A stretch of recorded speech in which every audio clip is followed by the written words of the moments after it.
আসসালামু আলাইকুম, আমি আশিকুর রহমান। গত পর্বে আমরা HTML এর বেসিক কিছু জানার চেষ্টা করেছিলাম। সো আজকের পর্বে আমরা হচ্ছে এলিমেন্টস অ্যান্ড ট্যাগস সম্পর্কে জানবো। অ্যান্ড আজকের পর্বে আমরা এলিমেন্টস ট্যাগ সম্পর্কে জানবো, এট্রিবিউট সম্পর্কে জানবো, আর হেডিং এবং প্যারাগ্রাফ সম্পর্কে জানবো। সো কথা না বাড়িয়ে চলুন শুরু করি। আমরা প্রথমে আমাদের W3 স্কুলসের যে ডকুমেন্টেশনটা আছে আমরা সেখানে চলে এসেছি। সো আমরা এখানে যদি এলিমেন্টসের উপর ক্লিক করি তাহলে আমরা এখানে দেখতে পাচ্ছি যে the HTML element is everything from the start tag to the end tag. অর্থাৎ এটা হচ্ছে একটা ট্যাগ। অর্থাৎ ট্যাগ কি? ট্যাগ হচ্ছে এমন একটা জিনিস যেটা হচ্ছে আপনার লেস দেন দিয়ে শুরু হয় এবং গ্রেটার দেন দিয়ে শেষ হয়। এটাকে বলা হয় স্টার্টিং ট্যাগ। অ্যান্ড সেমভাবে লেস দেন দিয়ে শুরু হবে, একটা স্ল্যাশ থাকবে, দেন হচ্ছে আপনার ট্যাগটা থাকবে, ট্যাগের নামটা থাকবে, অ্যান্ড হচ্ছে গ্রেটার দেন থাকবে। এটা হচ্ছে একটা ক্লোজিং ট্যাগ। অর্থাৎ আমরা জানি HTML এ অনেকগুলো ট্যাগ রয়েছে, যেমন হচ্ছে সেলফ ক্লোজিং ট্যাগ নামে কিছু ট্যাগ আছে যেগুলো হচ্ছে আপনাকে ক্লোজ করা লাগে না। এগুলো হচ্ছে জাস্ট এগুলো কোনো স্টার্টিং ট্যাগ নাই, এগুলো হচ্ছে জাস্ট ক্লোজিং ট্যাগটার মাধ্যমে এগুলোর কাজগুলো সম্পন্ন করে। সো যেমন আমরা যদি এখানে দেখতে পাই যে এই যে বিআর ট্যাগ, এই বিআর ট্যাগের হচ্ছে কোনো স্টার্টিং ট্যাগ বা এন্ড ট্যাগ নাই, এটা জাস্ট একটা ট্যাগের মাধ্যমে এটার কাজ সম্পন্ন করছে। সেম ভাবে আমাদের হচ্ছে ইমেজ ট্যাগ যেটা আছে, ইমেজ ট্যাগটাও আমরা হচ্ছে এভাবে সেলফ ক্লোজিং ট্যাগ হিসেবে ব্যবহার করি। সো আশা করছি আপনার ট্যাগ সম্পর্কে বুঝতে পেরেছেন। অ্যান্ড এরপরে আমরা যদি বলি এলিমেন্টস কি, তো সহজ ভাষায় হচ্ছে একটা ট্যাগের শুরু থেকে নিয়ে ট্যাগের মাঝখানে যতটুকু কন্টেন্ট থাকবে অ্যান্ড ট্যাগটা শেষ হওয়া পর্যন্ত যা কিছু থাকবে কমপ্লিট হচ্ছে একটা এলিমেন্ট। আমি আবারও বলছি, একটা ট্যাগের শুরু থেকে নিয়ে মাঝখানে যত কিছুই থাকুক অ্যান্ড ট্যাগটা শেষ হওয়া পর্যন্ত কমপ্লিট, এটা হচ্ছে একটা এলিমেন্ট। এরপর আমরা যদি এলিমেন্টের পরে যদি দেখি যে ট্যাগস তো আমরা জেনেছি, এলিমেন্ট সম্পর্কে জেনেছি, অ্যান্ড হচ্ছে এখন আমরা জানবো এট্রিবিউট সম্পর্কে। সো এট্রিবিউট সম্পর্কে আমরা যদি জানতে চাই তাহলে আমরা এট্রিবিউটসের যে ইয়া আছে এটাতে চলে আসি। সেখানে আমরা দেখতে পাচ্ছি যে এখানে বলা হচ্ছে HTML attributes provide additional information about HTML elements। অর্থাৎ একটা এলিমেন্টের সম্পর্কে কিছু অ্যাডিশনাল ইনফরমেশন আমরা এট্রিবিউটের মাধ্যমে দিয়ে থাকি। সো এখানে হচ্ছে আমরা দেখতে পাচ্ছি এটা এটা একটা ট্যাগ, এ ট্যাগ বা অ্যানকর ট্যাগ এটাকে বলা হয়। অ্যান্ড এখানে href যেটা দেখতে পাচ্ছি এটা হচ্ছে একটা এট্রিবিউট। অ্যান্ড এই এট্রিবিউটের হচ্ছে একটা ভ্যালু আছে, যে হচ্ছে এখানে ডাবল কোটেশনের মধ্যে আমরা যে ভ্যালুটা দিয়েছি সেটা হচ্ছে একটা লিঙ্ক। সো এটা হচ্ছে একটা অ্যানকর ট্যাগ। অ্যান্ড এটার কাজ হচ্ছে যখন আমরা এই টেক্সটের উপর ক্লিক করব, এই অ্যাট্রিবিউটটার কাজ হচ্ছে আমাদেরকে এই লিঙ্কের মধ্যে চলে যাওয়া বা নিয়ে যাওয়া। সো সেমভাবে হচ্ছে আমাদের ইমেজ যে ট্যাগ আছে, ইমেজটা আমরা হচ্ছে এভাবে ইউজ করতে পারি অথবা সেলফ ক্লোজিং ট্যাগ হিসেবে ইউজ করতে পারি। আমরা শেষে একটা ব্যাকস্ল্যাশ রাখতেও পারি এখানে।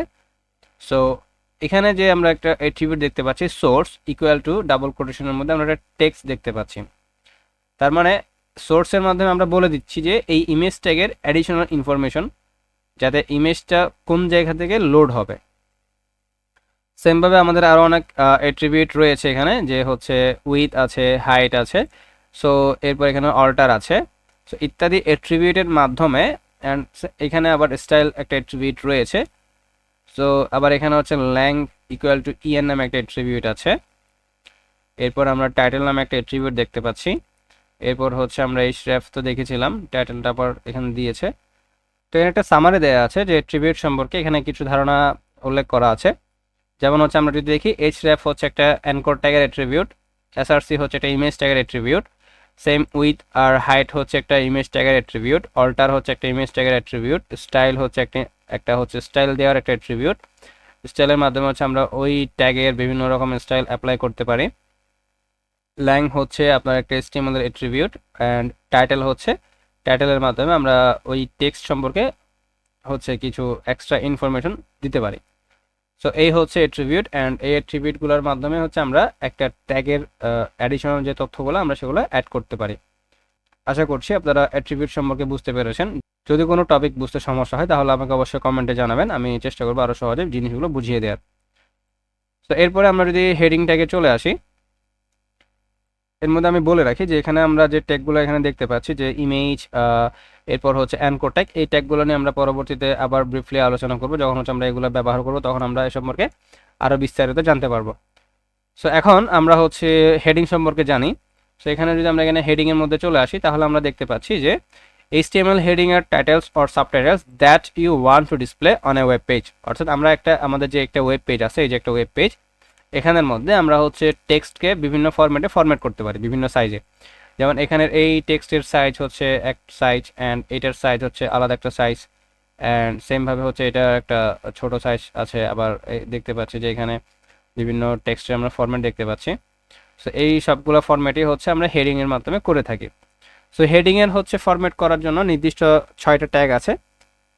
তার মধ্যে আমরা যদি একটু এখানে কোড এডিটরে আসি তাহলে আমরা দেখতে পাচ্ছি যে এখানে H1 থেকে H6 পর্যন্ত 6টা ট্যাগ আমরা এখানে দেখতে পাচ্ছি।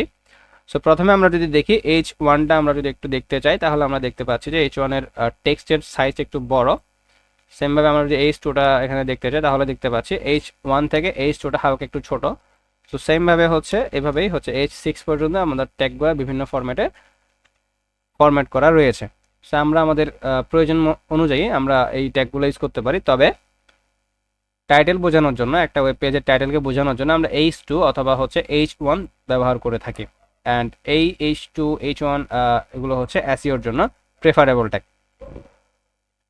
এরপর আমরা 6টা ট্যাগ সম্পর্কে জানলাম, 6টা হেডিং সম্পর্কে জানলাম। সো এরপরে আমরা যদি প্যারাগ্রাফ সম্পর্কে জানতে চাই তাহলে আমরা এখানে দেখতে পাচ্ছি a paragraph always starts on a new line and is usually a block of text। অর্থাৎ প্যারাগ্রাফ হচ্ছে একটা টেক্সটের ব্লক, অ্যান্ড এটা সবসময় আমরা যতবার পি দিয়ে শুরু করব, পি দিয়ে শেষ করব, ওই লেখাগুলো হচ্ছে পরবর্তী লাইন থেকে শুরু হবে। যেমন আমরা এখানে দেখতে পাচ্ছি যেখানে 3টা পি এলিমেন্ট দেওয়া আছে, পি ট্যাগের 3টা এলিমেন্ট রাখা আছে এখানে। সো 3টা এলিমেন্টই হচ্ছে নতুন লাইন থেকে শুরু হয়েছে। তো এরপর আমরা যদি সিএসএস এ যাই তখন হচ্ছে আমরা এ সম্পর্কে আরও বিস্তারিত জানবো যে ব্লক এলিমেন্ট কি, ইনলাইন এলিমেন্ট কি ইত্যাদি সম্পর্কে আমরা তখন সিএসএস এ গেলে আমরা হচ্ছে বিস্তারিত জানতে পারবো। সো আপাতত আমরা এতটুকু জেনে রাখি যে HTML এ হচ্ছে আপনার এগুলো হচ্ছে একটা ব্লক এলিমেন্ট। অর্থাৎ এটার হচ্ছে যদি আপনার জায়গা যদি থেকেও থাকে তারপরে হচ্ছে সেটা পরবর্তী লাইন থেকে নতুন করে আবার শুরু হবে। সো এই হচ্ছে প্যারাগ্রাফের ট্যাগের কাহিনী। সো আমরা যদি এখানে একটু দেখতে চাই যে the HTML P elements defines a paragraph, অর্থাৎ এটার মাধ্যমে আমরা একটা প্যারাগ্রাফকে বুঝিয়ে থাকি। অ্যান্ড এখানে আবার বলেও দিয়েছে যে a paragraph always starts on a new line and browsers automatically add some white space a margin before and after a paragraph। And এখানে একটা বিষয় রয়েছে যে ব্রাউজার কি করে, অটোমেটিক্যালি একটা প্যারাগ্রাফের মধ্যে সাম হোয়াইট স্পেস দিয়ে দেয়, যার ফলে এখানে আমরা একটা ছোট গ্যাপ দেখতে পাচ্ছি প্রত্যেকটা প্যারাগ্রাফ ট্যাগের ভিতরে। আমরা যদি গ্যাপটা নাও দিই কিন্তু আমরা এখানে ব্রাউজারে যখন আসবো তখন আমরা দেখতে পাচ্ছি যে অটো একটা হোয়াইট স্পেস সে নিয়ে নিয়েছে। সেটা হচ্ছে প্যারাগ্রাফ ট্যাগের একটা বৈশিষ্ট্য। অ্যান্ড এখানে আমরা একটা প্যারাগ্রাফ দেখতে পাচ্ছি সেমভাবে। সো এখানে আমরা দেখতে পাচ্ছি এটা একটা প্যারাগ্রাফ ট্যাগ। আমি এখানে টেক্সটগুলোকে আলাদা আলাদা লাইনে লিখেছি, কিন্তু ব্রাউজার সব কিছুকে একটা ট্যাগের মধ্যে নিয়ে এসেছে। অর্থাৎ সে বুঝতে সক্ষম হচ্ছে যে এটা আমি যেভাবে লিখি না কেন পুরো টেক্সটটা মিলিয়ে হচ্ছে একটা প্যারাগ্রাফ, অ্যান্ড সে তার নিয়ম অনুযায়ী সব টেক্সটকে একটা প্যারাগ্রাফের মধ্যে এখানে আমাকে রেজাল্ট হিসেবে দেখাচ্ছে। তো আমি যদি চাই যে আমি যেভাবে এখানে টেক্সটটা দিয়েছি সেভাবে ব্রাউজারে দেখাক, তার জন্য হচ্ছে নির্দিষ্ট একটা ট্যাগ HTML আমাদেরকে প্রোভাইড করে। আমরা ওই ট্যাগ সম্পর্কে পরবর্তীতে জানবো। তো আশা করছি আজকের আমাদের যে পার্ট 1 এই ভিডিওর যে টপিকগুলো ছিল, আশা করছি আপনারা সব কিছু ভালোভাবে বুঝতে পেরেছেন। যদিও কোনো কিছু বুঝতে সমস্যা হয় তাহলে অবশ্যই কমেন্ট করবেন, আমি চেষ্টা করবো যে জিনিসগুলো আরও সহজে বুঝিয়ে দেওয়ার। ধন্যবাদ ভিডিওটা সম্পূর্ণ দেখার জন্য। আল্লাহ হাফেজ।